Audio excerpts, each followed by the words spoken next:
제가 먼저 2장 1절 있습니다. 헤롯 왕 때에 예수께서 유대 베들레헴에 나심에 동방으로부터 박사들이 예루살렘에 이르러 말하되 유대인의 왕으로 나신 이가 어디 계시랴? 우리가 동방에서 그의 별을 보고 그에게 경배하러 왔노라 하니. 헤롯 왕과 온 예루살렘이 듣고 소동한지라.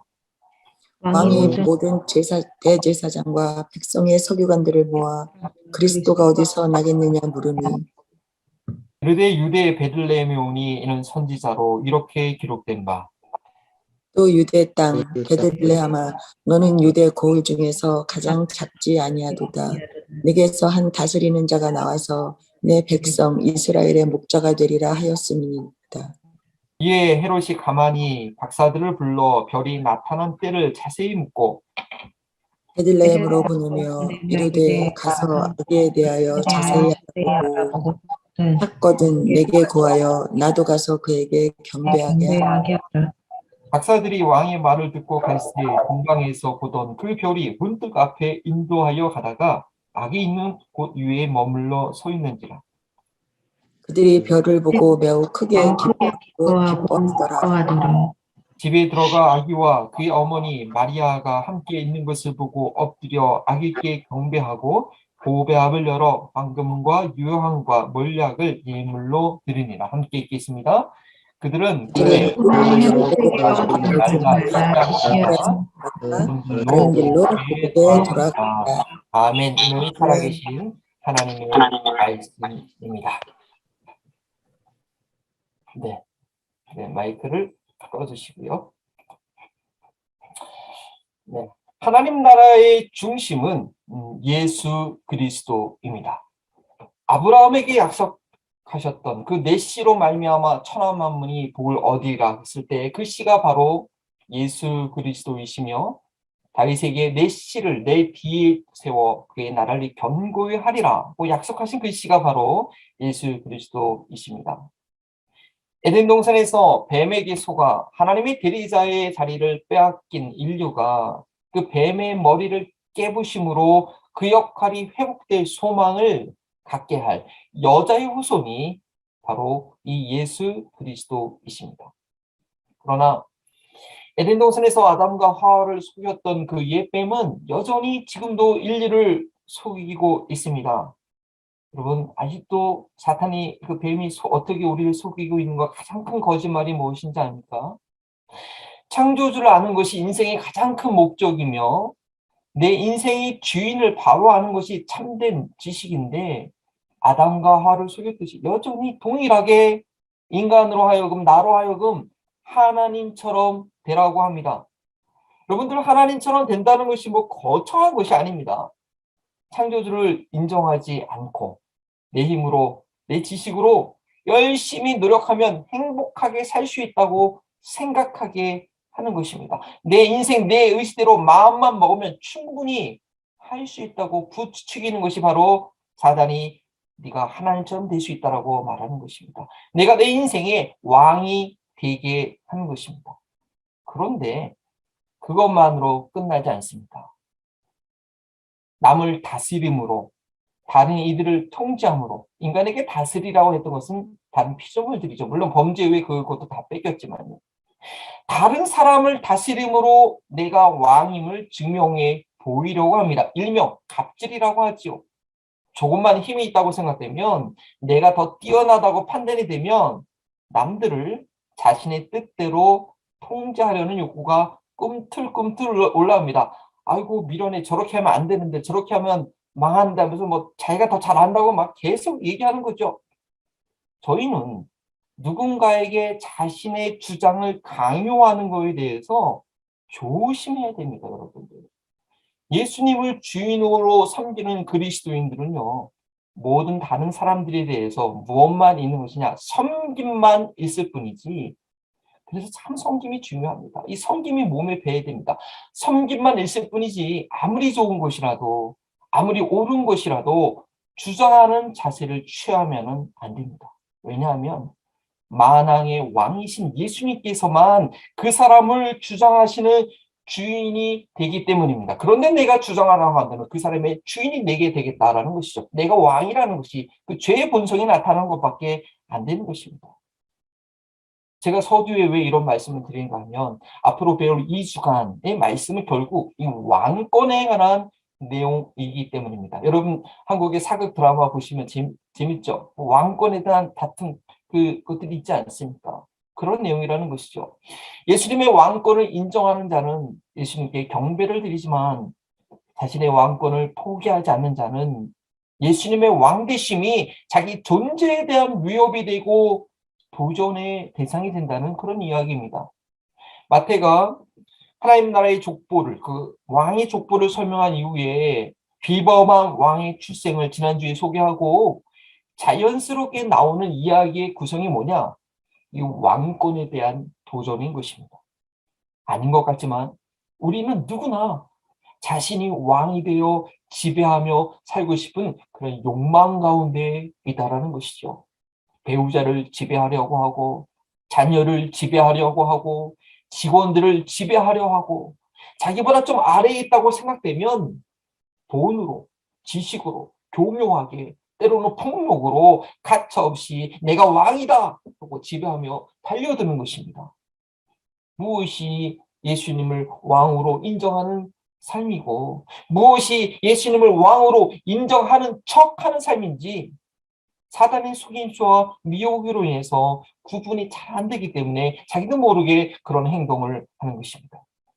앞으로 마태복음 2장의 말씀을 통해서 예수님을 왕으로 인정하는 예배자의 삶, 즉 하나님 나라의 통치를 경험하는 그 첫 관문에 우리가 제대로 들어서게 되기를 바랍니다.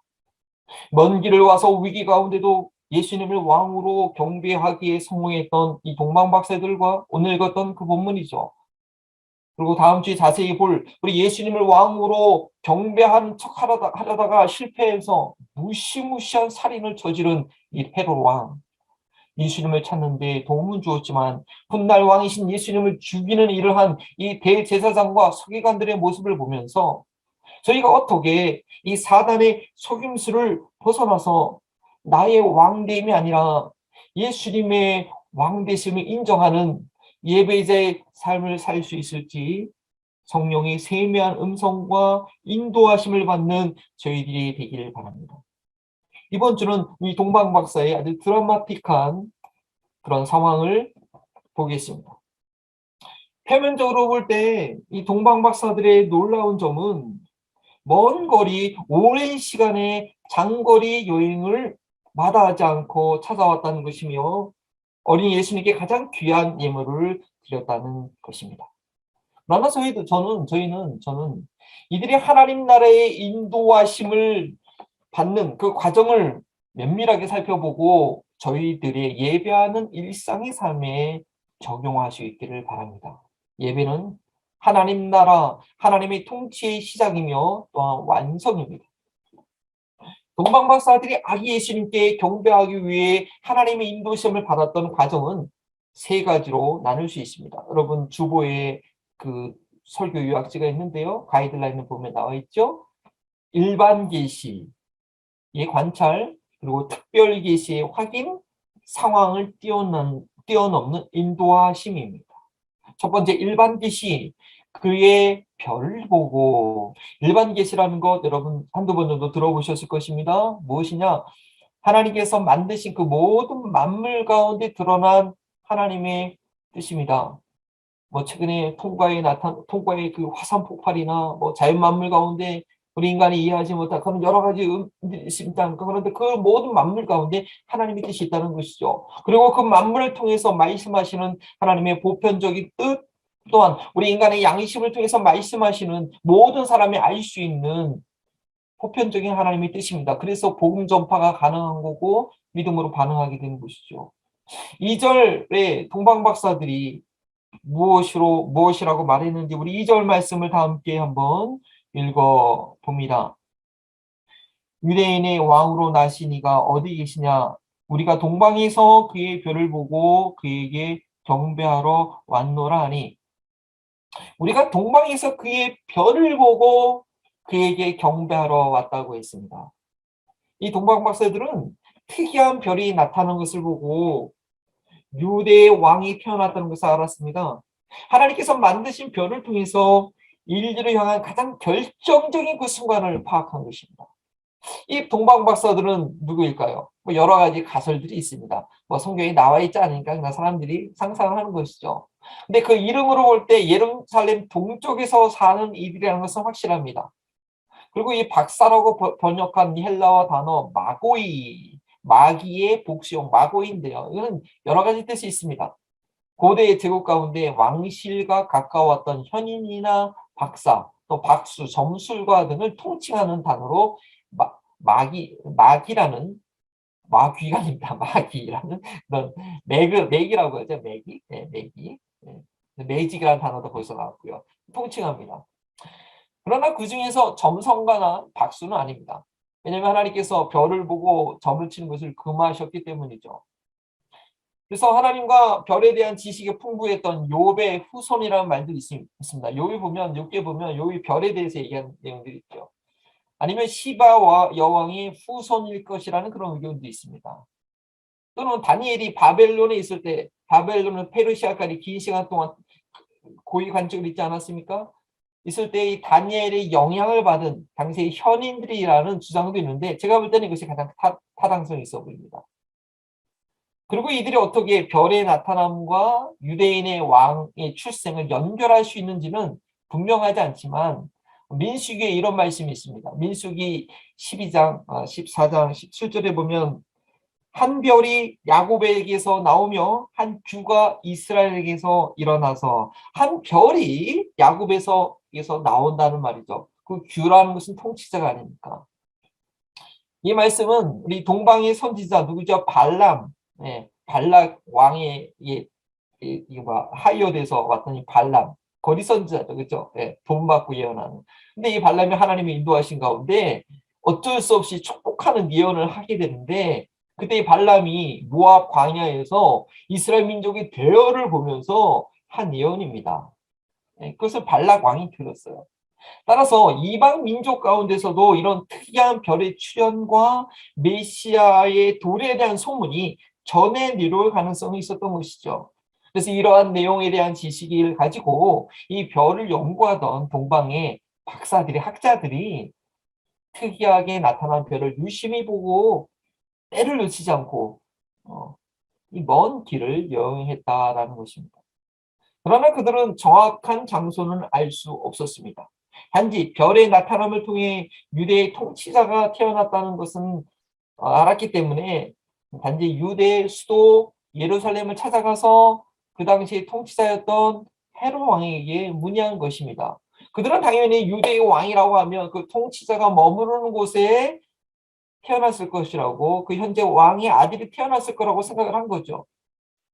동방 박사들이 일반 계시인 이 별을 통해 그들이 경배해야 될 왕이 태어났다는 것을 파악하기는 했지만 그들은 어디서 그를 왕을 만나야 될지를 몰랐습니다. 그래서 그들은 2절에 물은 것입니다. 유대인의 왕으로 나신 이가 어디 계시냐?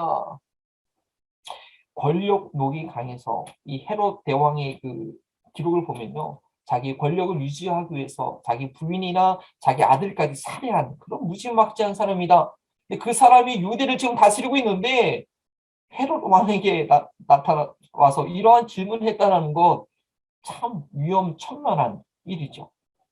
그러나 동방 박사들은 알지 못했기 때문에 어쩔 수 없었습니다. 그래서 3절에 헤롯과 온 예루살렘이 이 소식을 듣고 소동을 합니다. 박사들이 동방에서 이끌고 온 이 거대한 행렬이 유대 왕이 태어난 것을 경배하러 왔다고 하니까 당연하죠. 헤롯 왕을 비롯해서 그 밑에서 권력을 누리던 종교적 지도자들과 예루살렘 안에 있는 모든 유대인들이 각자만의 지금 계산을 가지고 술렁이고 있습니다. 이때 헤롯은 속마음을 숨기고 침착하게 대응을 합니다. 역시 정치에 능합니다. 이 동방 박사를 돕는 저 대제사장과 서기관들을 모아서 그리스도가 태어날 곳을 확인해 줍니다. 4절 말씀이었죠.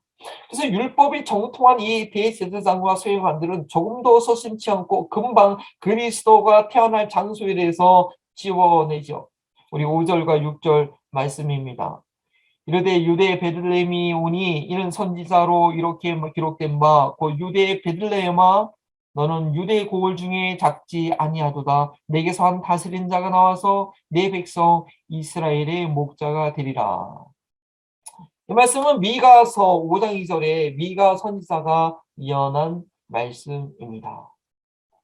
일반 계시의 막연한 방향 제시는 이렇게 하나님의 말씀인 특별 계시에 의해서 분명해집니다.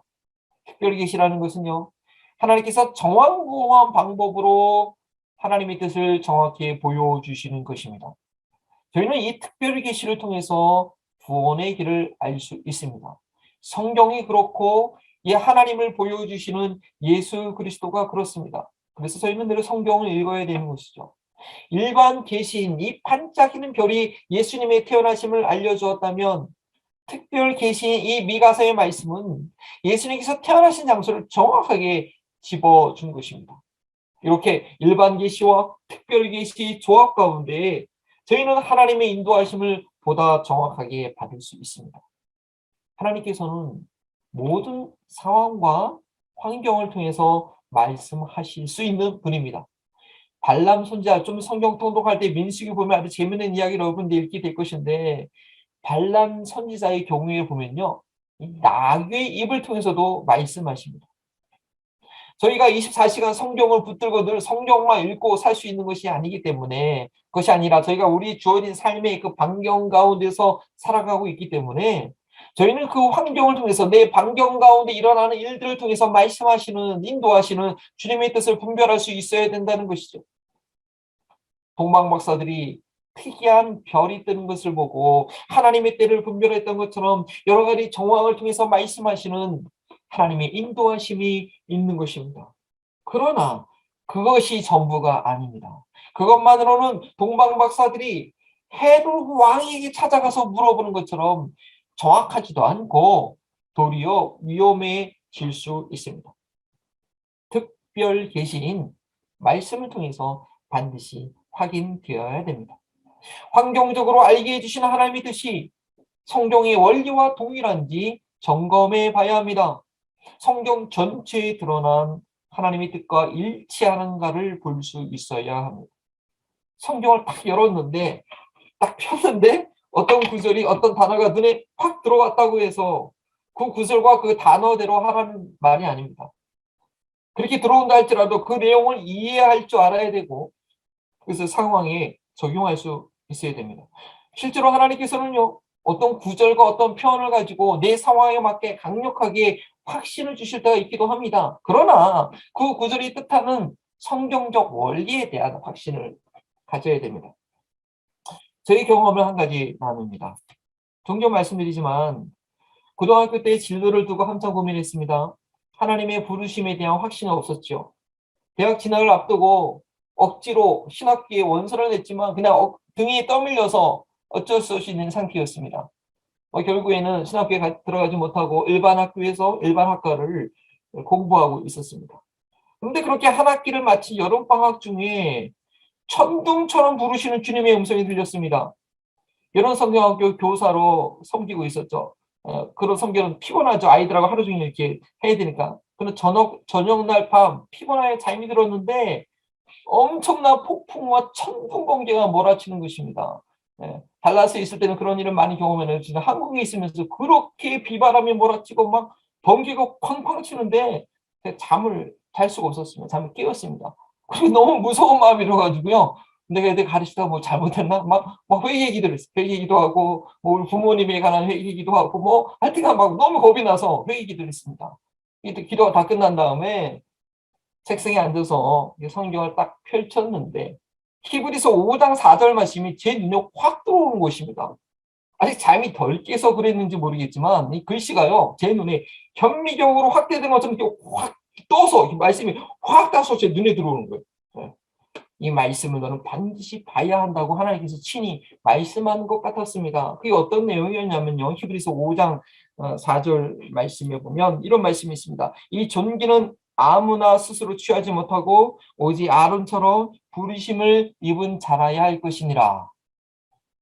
이 말씀이 제 눈에 확대되어 들어왔을 때 제가 무엇을 생각했을까요? 아니, 부정적으로 생각했다면, 아, 그래, 맞아. 나 같은 사람은 목회하면 안 돼, 할 수 없어. 라고 느꼈을 것입니다. 만약 제가 목회를 되게 하고 싶어 하고, 그런데 신학교에 갈 수 없는 상황이었다면, 뭐 그렇게 받아들였을 것입니다. 그런데 그때 저는 목회에 대한 두려움이 너무나 많았습니다. 아이고, 나 같은 사람이 어떻게 목회를 하나, 말 주변도 없는데, 그때 상황에서는 어떻게 썼는지 목회를 피하고 싶은 마음이었습니다. 그런데 그러한 상황이었기 때문에 반대로 그때 이 말씀이 저에게 아주 결정적인 확신을 준 것입니다. 이 말씀을 통해서 지금 내가 가기 싫어하는 이 목회가 참으로 존귀한 거구나. 내가 하고 싶다고 할 수 있는 것도 아니고 내가 하기 싫다고 하지 않을 수도 없는 거구나. 이거 한번 선택되면 꼼짝 못하는 거구나라는 그런 생각이 들었습니다. 내가 선택하는 것이 아니라 하나님께서 선택하시는 것이라는 그런 성경적 원리가 이 말씀을 통해서 확인되었을 때 저는 그때부터 목회 길에 들어서는 것에 대한 두려움이 사라졌습니다. 물론 그 이후에도 몇 개월의 고민을 계속했고요. 그러나 결국에는 다시 태어나도 내가 기쁨으로 이 목회를 감당하겠다라는 그런 다짐이 있을 때 하나님께서 신학교에 들어갈 수 있도록 허락해 주셨습니다. 잠을 잘 수 없을 정도로 회개케 하는 이 천둥번개의 상황뿐 아니라 하나님께서 선택하시고 부르시는 이 성경적 원리에 대한 확인이 되었을 때 제가 확신 가운데 순종하게 된 것입니다. 지난 연말과 올연초에 일어나는 그런 일들을 통해서 하나님께서 원하시는 뜻이 무엇인가 지금 고민하게 됩니다. 상황적으로 볼 때 이게 마음에 떠오르는 반복되는 그런 상황을 볼 때 떠오르는 생각은 있지만 그것이 과연 하나님의 뜻과 일치하는가 계속 생각하는 중에 있습니다. 지난 주일 말씀처럼 이 일을 생각할 때의 그 모두 가운데 있습니다. 확신을 가질 수 있도록 주님께서 성경적 원리를 발견하게 하실 것을 기대합니다. 그러기 위해서는요, 말씀을 더 가까이 해야 됩니다. 성경 통독과 묵상과 성경 공부를 부지런히 해야 됩니다. 성경을 가까이 하면 할수록 그런 신비한 영적인 눈과 귀가 열리게 됩니다. 지난주에 제가 아주 반가운 소식을 달라스에서 들었습니다. 제가 사역할 때, 달라스에 있는 교회 사역할 때 어떤 한 분이었는데 이분이 아내도 암으로 별세하고 같은 해 어머니도 또 암으로 이렇게 별세하게 됐습니다. 너무나 힘들고 어려운 상황이었죠. 그때 교회적으로도 제가 우리 그 그룹 가운데 우리 성경을 써봅시다. 연세들이 많으신 분들이니까 뭐 70 되시면 성경을 쓰라고 필사를 해보라고 그래서 족보로 남겨주라고 막 도전을 하면서 공책도 사드리고 그러고 시간 지나갔는데 6년 반 만에 연락이 온 거예요. 목사님, 제가 그때 너무나 힘들고 어려운 시기였는데 목사님 그 도전해 주신 거 성경 필사 그때부터 시작해서 6년 반 만에 영어와 한글로 성경 필사 끝냈다고. 예, 너무나 감사하다고. 그 성경 필사를 통해서 내가 이 어려운 시기를 이겨낼 수 있었다고 영상으로 찍어가지고 보내주셨더라고요. 맞습니다. 말씀을 더 가까이 할 때 우리에게 복인 줄 압니다. 세 번째, 성령의 인도하심입니다. 동방박사들이 예수님께 참된 경배를 드릴 수 있었던 결정적인 요인은 상황을 초월하는 인도하심이 있었던 것이죠. 저는 이것을 오늘날 성령의 인도하심으로 적용하길 원합니다. 베들레헴에서 그리스도가 태어날 것이라는 그런 예언의 말씀을 확인한 동방박사들이 발걸음을 옮겼을 때 9절에 그 말씀을 확인이라도 해주신 멀리 동방에서 보았던 그 별이 다시 갑자기 나타나서 그들을 인도합니다. 10절에 그들이 그 별을 보고 매우 크게 기뻐했다라고 했습니다. 상황과 말씀이 일치되는 인도하심은 그만큼 확신을 가지고 행할 수 있게 합니다. 저희는 이러한 인도하심을 받기 위해 매일의 삶 속에서 말씀하시는 주님의 음성에 세밀하게 귀 기울여야 합니다. 성경을 잘 알아서 상황에 맞는 적용을 또한 할 수 있어야 되는 것이죠. 그리고 마지막 단계로 성령의 인도하심을 구해야 합니다. 말씀을 확인하고 그 말씀대로 행해야 되는데 그 가운데서도 하나님의 인도하심이 있어야 된다는 것이죠. 성령의 인도하심이 없이 자신의 의지대로 말씀을 적용하려고 하면 율법주의와 문자주의에 빠지게 됩니다. 동방박사들의 먼 여정은 헛되지 않았죠. 만왕이 왕 대신 아기 예수님을 발견하고 11절에 황금과 금, 유향과 몰약을 예물로 경배했습니다. 예물로 드리는 경배를 했습니다. 그리고 이들이 드린 예물은 잠시 후에 있을 애굽의 피신 생활 중에 아주 귀중한 자산이 되었을 것입니다. 동방 박사들은 너무나 뿌듯한 마음으로 예수님께 경배드린 후에 발 뻗고 쭉 잠들었을 것입니다. 그동안 피곤한 여정의 긴장을 풀고 모처럼 단잠을 잤을 것입니다. 그런데 신비한 꿈을 꾸게 됩니다. 한 사람만 개인적인 꿈이 아니라 모두가 동일한 꿈을 꿉니다. 12절에 그가 아니라 그들은 꿈에 지시함을 받아 라고 했습니다. 동방 박사들이 꿈에서 동일하게 경고를 받은 것입니다. 뭐라고요? 헤롯에게로 돌아가지 말라. 상황적으로 맞지 않는 그들이 수용하기 어려운 내용이었습니다. 말씀드린 대로 동방 박사들은 왕정과 관련이 있었고 나름대로 외계적 사절단의 성격이 있을 수 있습니다. 그래서 그들은 다른 곳으로 가지 않고 곧장 예루살렘의 헤롯 왕궁으로 찾아간 것입니다. 그곳에서 호의를 받고 예수님이 태어난 장소까지 안내를 받았습니다. 특별히 헤롯 왕은 자신도 경배할 수 있도록 아기에 대해서 자세히 알아보고 소식을 달라고 요청했습니다. 당시 그 지역의 최고 권력자의 요청이기 때문에 외교 관례상 당연히 헤롯에게로 돌아가는 것이 정상적인 선택입니다. 그러나 그들은 그럴 수가 없었습니다. 헤롯 왕에게로 돌아가지 말라는 경고를 그들 모두 동일하게 받은 것입니다. 다 이해할 수는 없지만 정상적인 것을 거슬려야 하는 그런 상황이 있는 것입니다. 만일 동방 박사들이 이러한 경고를 신중하게 여기지 않고 무시했다면 그들은 아기 예수님께 경배했다고 했는지는 모르겠지만 그들의 목적을 달성했다고 했는지는 모르겠지만 예배 이후의 결과는 아기 예수를 죽음에 이르게 하는 그런 비참한 결과가 될 뻔했습니다. 차라리 드리지 않았으면 나을 예배가 될 뻔한 것입니다. 저희도 말씀대로 행한다고 하지만 그 말씀 때문에 하나님의 뜻을 거스리는 그런 결과를 낳게 되는 그런 경우는 없을까요? 어떻게 그럴 수가 있느냐고요? 예수님께서 태어나신 것을 알려준 이 대제사장과 서기관들의 태도로 보면 충분히 그럴 수 있다는 것을 여러분 예상할 수 있지 않겠습니까? 그들도 결국은 나중에 헤롯 왕처럼 예수님을 죽이려는 시도를 했고 결국은 그렇게 했습니다. 바리새인들이 하나님의 말씀을 모르고 지키지 않아서 예수님께서 그들에 대해서 독사의 자식들아, 소경을 인도하는 소경이라, 회칠한 무덤이라고, 천국문을 닫고 자기도 못 들어가고 남들도 들어가지 못하게 하는 자들이라고 신랄하게 비판했던 것이 아닙니다. 그들은 속사람은 변화되지 못하면서도 겉으로는 사람들에게 보여지고 사람들에게 인정받기를 목말라 했던 그런 사람들이었죠.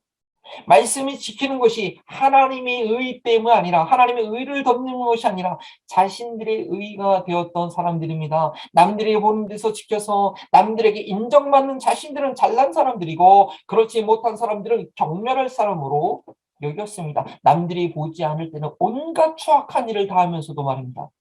지독한 문자주의에 빠져 있었습니다. 안식일을 지켜야 하기 때문에 사람이 죽든 말든 병든 자를 고쳐주는 예수님에 대해서 핍박하였습니다. 저희가 말씀을 지키는 것이 이런 식이 되어서는 안 됩니다. 그래서 말씀을 확인받는 것이 어떤 문자적인 내용의 대입이 아니라 성경이 그렇게 가르치는 이유와 원리를 제대로 파악하고 다시 자기 자신에게 먼저 적용할 수 있어야 됩니다. 어떻게 그렇게 할 수 있겠습니까? 성령님의 인도하심을 받아야 합니다. 성령으로 행하지 않으면 말씀을 행한다고 하면서도 싸움과 분쟁을 일으키게 됩니다. 말씀 때문에 서로 싸우는 아주 우스운 꼴을 보이게 됩니다. 성령의 열매에 대해서 배우실 때 제가 미처 강조하지 못한 말씀이 있습니다. 갈라디아서 5장 25절과 26절 말씀이죠. 만약 우리가 성령으로 살면 또한 성령으로 행할지니 헛된 영광을 구하여 서로 노엽게 하거나 서로 투기하지 말지니라. 말씀 때문에 진리를 지킨다는 명목으로 교회를 위한 것이라고 하면서 피 터지게 싸우는 경우를 보셨을 것입니다. 성령으로 행하는 것이 아닙니다. 성령의 인도하심을 받지 못하고 문자적인 말씀에 매여 있기 때문에 결과는 분쟁이 되는 것입니다. 갈라디아서 5장 18절 말씀이죠. 너희가 만일 성령의 인도하시는 바가 되면 율법 아래 있지 아니하리라. 아무리 말씀을 붙잡았다고 해도 성령의 인도하신 가운데 있지 않으면 율법주의, 자신의 의를 자랑하는 교만, 자신을 드러내고 인정받고 싶어하는 그런 수준 낮은 자아에 머물러 있게 됩니다. 어린아이들이 내가 맞다, 네가 맞다, 별것도 아닌 것 같고 싸우면서 감정 상하는 것처럼 말입니다. 믿음 때문에 말씀으로 행한다고 하면서 가족들과 싸우고 반목하며 갈등하는 것은 결코 야고보서가 말하는 하늘의 지혜가 아닙니다. 이렇게 말씀드리면 마태복음 10장 36절에 예수님이 그렇게 말씀하셨죠. 사람의 원수가 자기 집안 식구라. 내 부모나 아들이나 딸을 나보다 더 사랑하는 자는 내게 합당하지 아니하다라고 하신 예수님의 말씀은 뭡니까? 라고 질문하실 분들이 계실지 모르겠습니다. 네, 질문 잘하셨습니다. 이 말씀을 제대로 이해하지 못하니까 이단에 빠졌을 때 가정도 내팽개치고 부모도 자녀도 다 내버리고 극단에 빠지게 되는 것입니다. 이 말씀은 복음을 인하여 핍박받는 상황에서 그런 배경 가운데 하신 말씀이죠. 그 한 구절만 가지고 그래 집 버리고 아내 버리고 다 나와라. 우리와 같이 살아야 된다. 이러한 미혹에 빠지게 이 말씀을 이해하지 못하면 미혹에 빠지게 되는 것입니다. 이 말씀은 예수님을 끝까지 인정하는 믿음에 대해서 말씀하시는 것이지 가족과 원수처럼 싸우라는 말이 아닙니다. 그래서 이 본문의 그 마태복음 12장의 그 10장의 그 본문의 마무리는 어떻게 합니까? 나를 위하여 자기 목숨을 잃는 자는 없게 된다는 말씀입니다. 핍박받는 그곳에서 주님을 위해서 자기가 죽어서야 되는 것이지 믿음 때문에 핏대 세우고 싸우라는 것이 아닙니다. 그렇다면 제자의 길 대선언, 화평케 하는 자는 복이 있나니 하는 말씀은 무엇입니까? 의리하여 핍박받는 자가 복이 있다는 그런 말씀은 무엇입니까? 이것은 한 가지 예를 설명드린 것뿐입니다. 저희는 말씀에 대한 이해와 적용을 할 때 성령님의 인도하신 바가 있는지 확인해야 됩니다. 성령님의 인도하신 바가 되는 그 결과, 그 길은 무엇이냐? 화평과 기쁨입니다. 로마서 말씀이죠. 하나님 나라를 먹고 마시는 데 있지 않고 의와 진리와 희락이라는 것이죠. 또한 성령이 인도하시는 바는 하나됨입니다. 성령이 하나 되게 하신 것을 힘써 지키라고 했습니다. 제가 늘 말씀드리지만 하나된 의견이 그 공동체 수준에 맞는 하나님의 뜻이라는 것입니다. 그것이 성경의 진리를 반대하는 것이 아니라면요. 만일 동방바서 중에 한 명만 꿈에서 그렇게 지시를 받았다면 그들은 그 꿈의 경고를 무시하고 그건 걔 꿈 꾼 거야 하고 헤롯 왕에게 갔을 가능성이 큽니다. 그러나 3명 모두 동일하게 그들이 꿈에서 경고를 받아 그렇기 때문에 정상적인 상황은 아니었지만 확신을 가지고 그 지시함을 따를 수 있게 된 것입니다. 지시함을 받아 동방박사들이 그 인도하심에 순종했을 때에 그 결과가 아름다운 예배자의 성공자가 된 것입니다. 지시함을 받아 저희가 하나님께 예배한다고 할 때 나의 의지와 나의 방법이 아닌 하나님의 지시함, 성령의 인도하심을 받아야 됩니다. 우리의 삶의 예배가 그런 성령의 인도하심이 있어야 됩니다. 하나님께 예배드린다는 것은 하나님의 통치를 인정하여 그 안에 복종하겠다는 것입니다. 하나님을 예배하지 않는 자는 하나님의 통치를 거부하는 것이죠. 따라서 예배는 하나님 나라의 시작이요 완성입니다.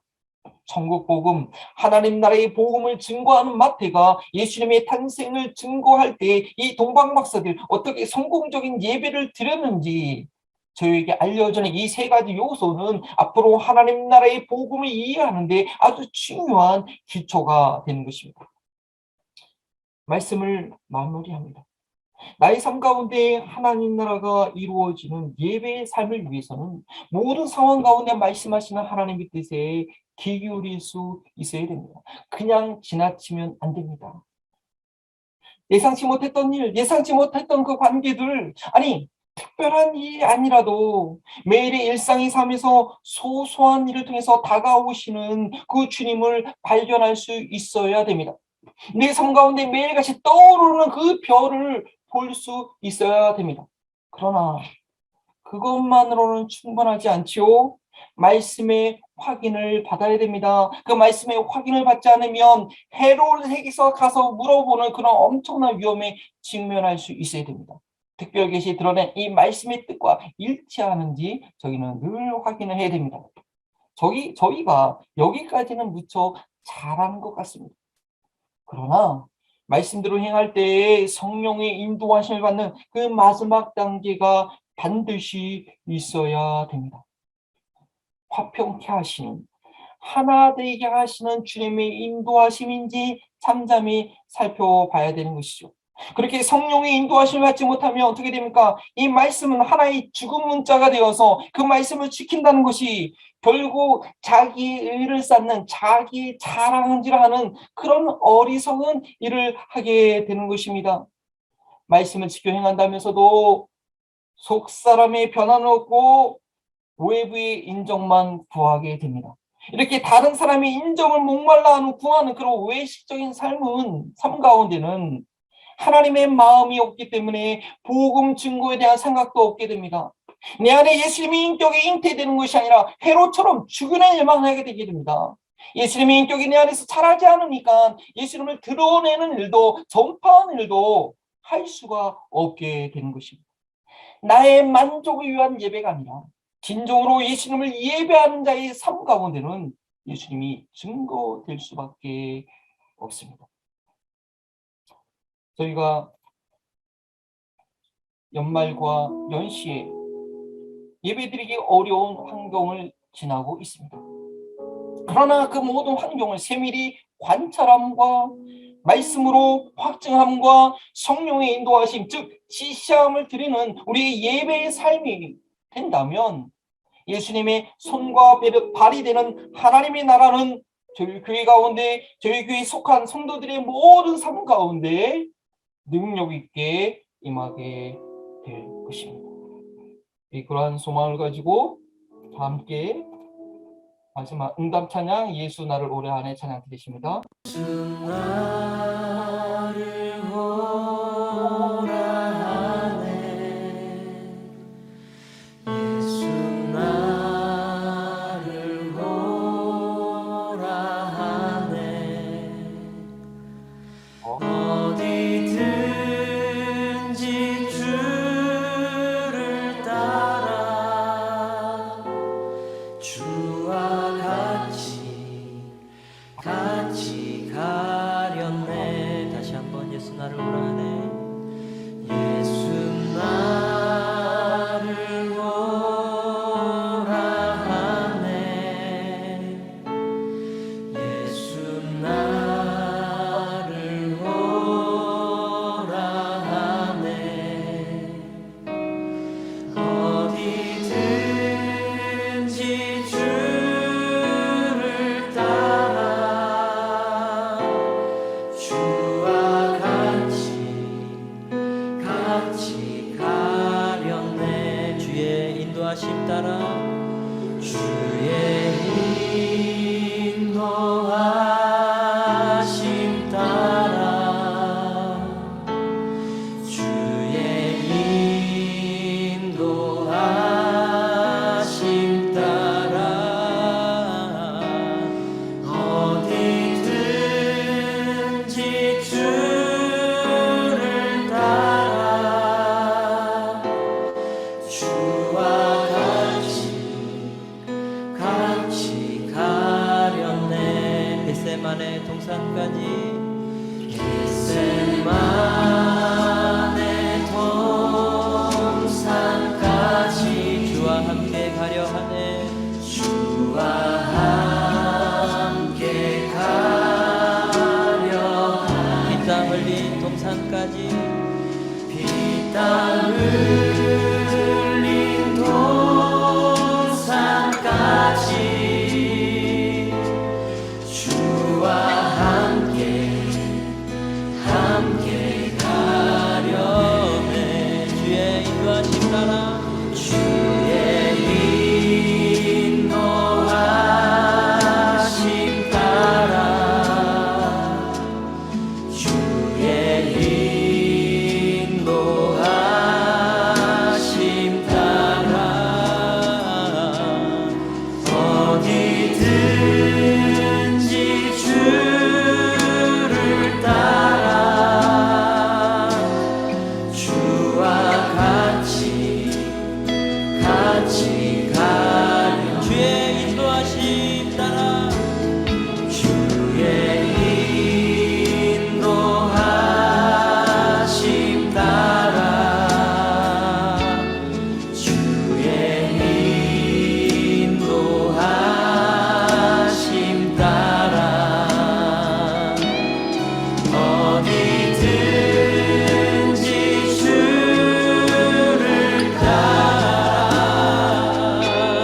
주와 같이 가려 주가 크신 은혜 내려 주가 크신 은혜 내려 나를 항상 돌보시고 크신 영광 보여주며 나와 함께 가시 주의 인도하심 따라 주의 인도하심 따라 주의 인도하심 따라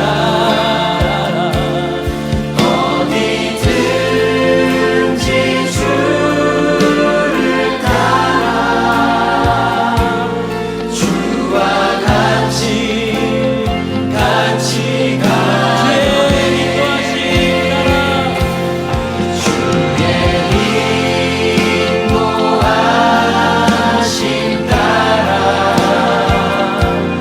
주의 인도하심 따라 어디든지 주를 따라 주와 같이 다시 한번 주의 인도하심 따라 주의 인도하심 따라 주의 인도하심 따라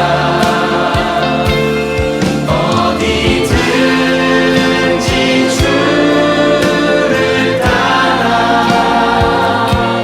주와 같이 가려네 다시 한번 주의 인도하심 따라 주의 인도하심 따라 주의 인도하심 따라 어디든지 주를 따라 주와 같이 가려네 어디든지 우리 함께 기도할 때 그렇습니다. 주님께서 우리의 삶을 평생에 인도해 주실 것입니다. 하나님 나라가 완성되는 그날까지 정말 고난 많은 죄악이 많은 슬픔과 아픔이 많은 이 땅에 살고 있지만 주님께서 인도하실 것입니다. 어떤 어려움을 당한다 할지라도 그 인도하심을 내가 발견할 수 있다면 우리는 복된 자요, 소망이 있는 자요. 그 인도하심을 감사하며 우리는 그 인도하심을 놓치지 말게 해달라고 진정으로 주님을 영화롭게 하고 주님을 높이고 그러하면서 나의 삶 가운데 예수님의 인격과 예수님의 삶이 나타나고 잃어버린 영혼을 구원할 수 있는 제자의 삶이 하나님 나라를 이루는 그런 삶이 될 수 있는 것입니다. 이 시간 우리 앞에 감사 기도하기 원합니다. 저희 교회를 이렇게 인도하신 하나님, 나의 삶을 평생에 인도하신 하나님, 하나님과 동의하는 삶으로 선택하신 주님 은혜에 감사하며 그 인도하심 놓치지 말게 해달라고, 그 인도하심 정말 주님만 높이는 그런 삶 되게 해달라고, 오해식하는 나의 만족을 위한 예배와 나의 만족을 위한 믿음 생활이 아니라 예수님을 알고 예수님을 따라가는 삶을 되게 해달라고 이 시간 함께 기도합니다. 아버지 하나님, 이 시간 감사합니다. 참으로 주님을 높이시는 저희들 되기 원합니다. 주님의 인도하시는 저희 교회가 되기 원합니다. 저희 교회를 인도하시니 감사합니다. 저희 교회를 포기하지 아니하시고 저희 교회를 놓지 않지 않고 저희들을 인도하여 주시니 감사합니다. 주의 권능과 능력으로 인도하여 주셔서 이번 한 주간의 삶 가운데도 하나님의 인도하심을 구하게 하시고 말씀과 기도 가운데 구하게 하시고 하나님의 도우심을 감사하게 하여 주시고 간절히 주님을 찾는 저희가 되게 하옵소서. 하나님 나라가 놀랍게 임하는 저희 공동체가 되게 하시고 하나님 나라가 놀랍게 임재하는 저희 공교회가 되시도록 도와주셔서 2022년 참으로 예수님의 손과 발이 되어 주님의 권능을 드러내는 저희 교회가 되게 하옵소서. 어려운 가운데 눌려있는 지체들이 있습니까? 주여 진리의 성령이요 말씀의 능력으로 저희들을 자유롭게 하시고 주님을 바라보게 하시고 하늘나라의 평강과 기쁨을 드리게 하시고 이 땅에 있지만 그의 마음의 소원이 하나님 나라를 진리를 구하는 승리의 삶을 살 수 있도록 아버지 인도하여 주옵소서. 이번 한 주간에도 주님의 그 인도하심 놓지 않고 그 주님의 인도하심을 따라 나아가게 하시네 주님. 강권적으로 역사하여 주셔서 넓은 길 멸망의 길로 가지 않는 저희가 될 수 있도록 하나님 저희 공동체를 지켜주시고 인도하여 주시고 다듬어 주시고 주님 보호하여 주시옵소서. 주님 인도하여 주시옵소서. 아버지 하나님 감사합니다. 하나님께서 저희 교회를 인도하고 계셨으니 하나님께서 저희 한마음 번투교회 소속된 모든 성도를 선택하셔서 저 천국의 길로 하나님과 함께하는 길로 인도해 주시니 참으로 감사드립니다. 하나님께서 여러 가지 상황으로 말씀해 주시고 또한 말씀으로 깨닫게 해 주셨건만 아직도 내 자아가 죽지 못해서 나의 만족을 위한 나의 부귀 영화를 위한 나의 평안함을 위한 내가 왕이 되는 그런 믿음 생활을 하고 있었다면 주님 내 눈을 뜨게 하셔서 주님의 존귀함을 바라보게 하시고 그 주님만을 경배하는 어떠한 환난과 어려움이 있을지라도 어떠한 그 기본 여정이라 할지라도 끝까지 좁은 길 생명의 길을 붙드는 저희가 될 수 있도록 인도하여 주시옵소서. 하나님 올해도 저희 교회 성도들의 삶을 인도해 주시니 감사합니다. 무엇을 먹을까 마실까 고민하는 삶이 아니라 주님이 선한 청지기가 되어서 구제하고 선교하며 이웃을 돌아보는 그런 넉넉한 삶으로 인도해 주신 약속해 주시니 감사합니다. 그 약속을 놓지 않고자 순종하고자 주님께 귀한 물질을 맡겨드리오니 주님의 영광 위해서 사용해 주시고 특별히 우리가 다음 주에 신도사무총회로 우리의 재정을 어떻게 하나님 앞에 영광 돌릴까 함께 주님의 인도하심을 구할 때 하나님 받으실 만한 그러한 예산이 되게 하여 주시옵소서. 감사하며 예수 그리스도의 이름으로 기도합니다. 아멘. 영원히 찬양받기에 합당하신 만왕의 왕 되신 성자 예수 그리스도의 은혜와 모든 상황에서 늘 말씀해 주시는 성부 하나님의 사랑하심과 우리의 삶을 평생 인도하시는 성령 하나님의 교통하심이 동방박사들과 같이 예배의 승리자가 되기를 소원하는 우리 사랑하는 한마음버린 등의 모든 성도들과 코로나로 어려운 가운데 있는 우리 지역사회와 또 선교지에서 주님을 예배하고 있는 현 성도사님들 가운데 지금부터 영원토록 함께 하시기를 축원하옵나이다. 아멘.